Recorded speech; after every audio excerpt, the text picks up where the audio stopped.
When I was 10, I spent the summer at my grandmother's house, a rambling old farmhouse nestled in a small town at the edge of dense woods. The place was like a museum of forgotten things, vintage furniture, faded photographs, and creaky floorboards that squeaked with every step. I loved it there. It was a world away from the city where I lived with my parents, and every day felt like an adventure waiting to happen. Grandma was a kind woman, full of stories and wisdom. And she made the best food. As nice as Grandma was, she had her rules. One of them was that I wasn't allowed to go into the woods alone. But when you're 10 years old, rules are made to be bent, if not broken. I spent hours exploring the fields, climbing trees, and building forts with the scrap wood I found in the barn. I had fun, but every time I looked out at the woods behind the house, I wanted to go.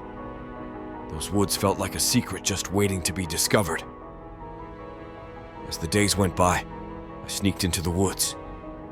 At first, I was only brave enough to explore a little bit around the edge, with Grandma's warning still ringing in my ears. But after about a week, I decided there wasn't anything there to be afraid of. Soon, Grandma's warning felt like a distant memory. One day, I ventured deeper into the woods than I ever had before. I followed a narrow path that wound through the trees, the leaves rustling overhead as a light breeze swept through.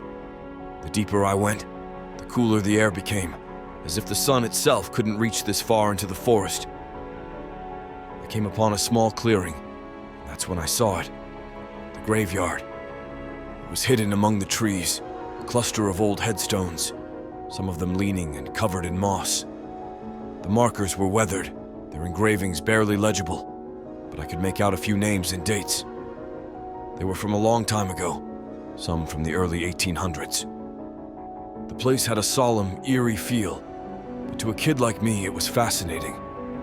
I spent hours there wandering among the headstones, tracing the names with my fingers and imagining the lives of the people buried beneath them. I found one marker that had a faded carving of an angel, its wings spread wide, but the face had eroded, leaving it featureless and ghostly.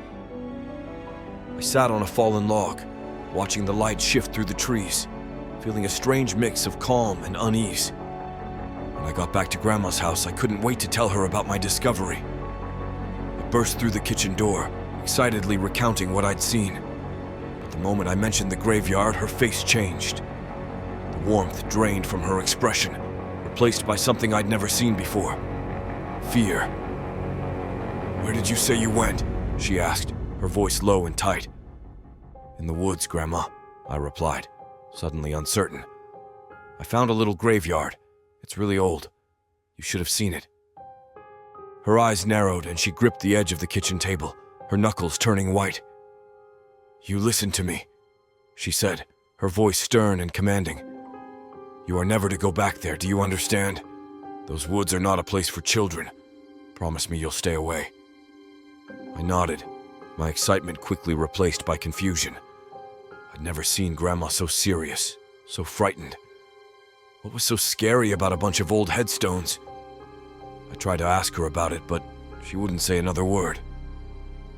She just looked out the kitchen window, her eyes fixed on the distant tree line as if expecting something to emerge.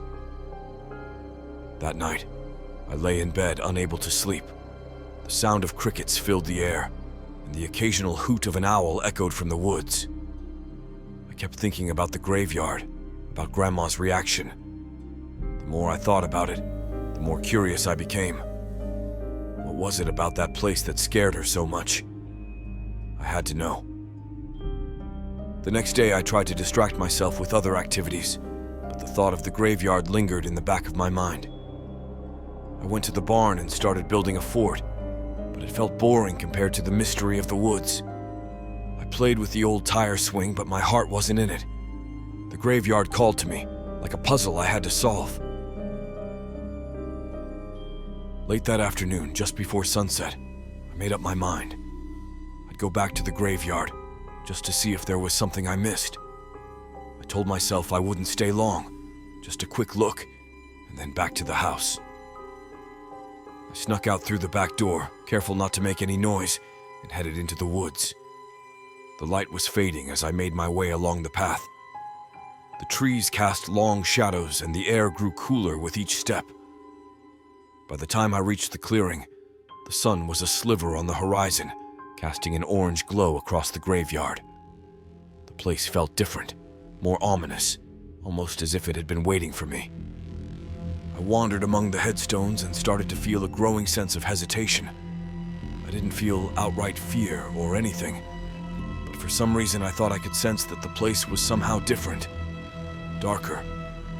The names and dates on the headstones seemed even older, the markers more weathered. I found the angel again, its faceless visage looking down at me.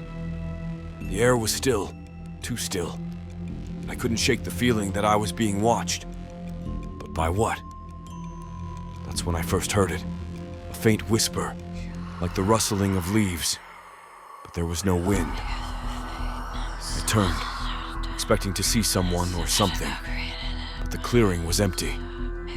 The whisper grew louder, as if coming from all directions surrounding me. I felt a chill run down my spine and the hair on the back of my neck stood on end. I backed away, my heart racing, but the whispers didn't fade. There were words, but I couldn't understand them, like a language I didn't know. I stumbled over a root and fell to the ground, the whispers filling my ears, pressing into my mind. I scrambled to my feet and ran, the shadows of the trees stretching out to grab me. I sprinted through the trees and into the open field, the whispers fading as I left the woods behind. I ran all the way back to Grandma's house, my lungs burning, my legs trembling. When I burst through the kitchen door, Grandma was waiting, her eyes wide with fear. "I told you not to go back there," she said, her voice shaking. "I told you to stay away." I was too scared to speak, too shaken to explain what had happened. Grandma held me tight, her hands trembling as she whispered a prayer under her breath. I never went back to the graveyard, and Grandma never spoke of it again. The woods behind her house remained off limits, a place I didn't dare to enter. To this day, I never found out what the whispers were, or why that graveyard scared Grandma so much. The mystery remains unsolved, a haunting memory that still lingers in my mind. Even now, as an adult, I sometimes hear those whispers in my dreams, faint and distant, like a reminder that some places are best left undisturbed.